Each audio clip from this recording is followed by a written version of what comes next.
Mukenya mwakabawe Ukinga wongera inyanukati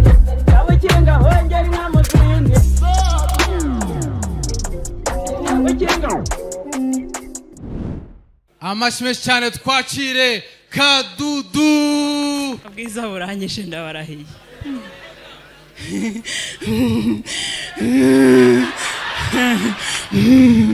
Nugendera ku isura ndebana Shobora kukugusha Ariko guys Imana nkubi bayikorera ku isi ikaba ifite nk'ikigo gishinzwe abantu noneho abakozi bose buri masaha y'umugoroba bajya gutanga raporo kwa bosi noneho urumva n'Imana yaturemeye ngo n'abamarayika ngo baturinde nanjye ndamufite ariko nyashize nazikebanga ndabona ko bari ngiye umuntu ufite marayika udafite nyashe pe nubwo n'ubwiza wenda bishobora kugira ariko twaremwe mu ishusho y'Imana bwira mugenzi wawe waremwe mu ishusho y'Imana hari imitwe mbonye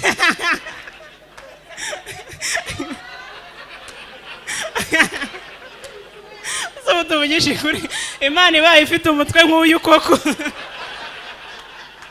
mbega rwogeze bigarama rwangaramo umunizi wo kurwana ruzira umutware wanze gusigaye ngabo hanze ati yanze gushira amakenga ati ndi nkera y'abeza ndirushitana mushogororwa nta mushobori wacu batase sise kandi kamara amasenge nkaryohera abana ndi inkare y'inkoko yego we noneho buriya abakobwa by the way buriya abakobwa tugenda dupostinga bitewe n'ubwiza bwacu by the way maze mukomera abakobwa bashi abacu n'abakristo apostinga gafoto umukobwa ni mwiza ateye neza agapostinga gafoto ahagazemo wese yarangiza muri caption agashyiramo ijambo ry'Imana ngo Uwiteka niwe mwungeri wanjye sinzakena andyamisha mu cyanya cy'ubwatsi bubisi anjyana iruhande rw'amazi meza adasuma asubiza intege mu bugingo anyobora inzira yo gukiranuka kubw'izina rye niri kugasoma nyine uba wumva ari akantu kagenda neza nk'umukobwa nyine uri mu ifoto hakaba abandi bakobwa we mu maso nyize ariko afite nyashe nabo barapostinga video agapostinga ifoto yose arimo yarangiza akamanuka muri caption nawe shyiramo ijambo ry'Imana ngo kuko umwami Imana azantabara ngo nicyo gituma ntamwara ngo mu maso yanjye hagakomera nk'urutare hakaba abandi bakobwa bo noneho abari mwiza mu maso gusa bo bakunda gupostinga amaselfie ariko akenshi bakora uduchallenge tw'indirimbo za gospel bakabya n'ikirokore cyane usimara ya kwanza kunitoa katika magumu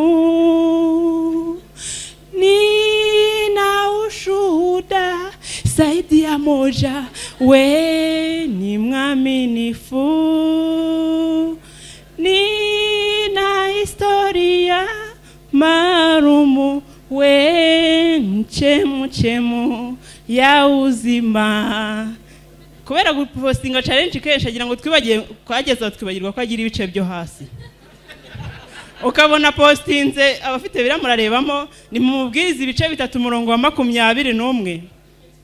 haranditse ngo Ehudi arambura ukuboko kw'ibumoso akura inkota ku itako ry'iburyo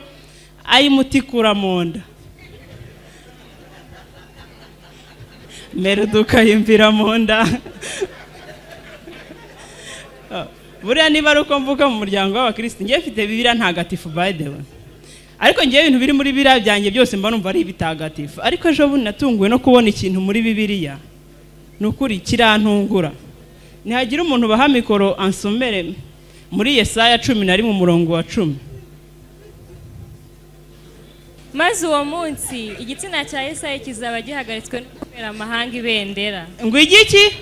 igitsina cyande cya Yesaya ngo kizaba cyagize nyine ntago ngendi kukumva nanjye bwanjye gira hino kugira ngo nanjye wumve ibintu byantangaje maze uwo munsi igitsina cya Yesaya kizaba gihagaritswe no kubera amahanga ibendera yego ko mana nawe cyo kizaba nge nanzi ko kiri no mu isezerano rya kera gusa no mu isezerano rishya kirimo mu Baroma 15:12 Yesaya nawe yarabisongeye ati hazabaho igitsina cya Yesayi niwe uzahaguruka gutwara abanyamahanga ni nawe abanyamahanga baziringira. Murakoze. Abakinga hongera inyanuka, abakinga hongera inyamuzinzi.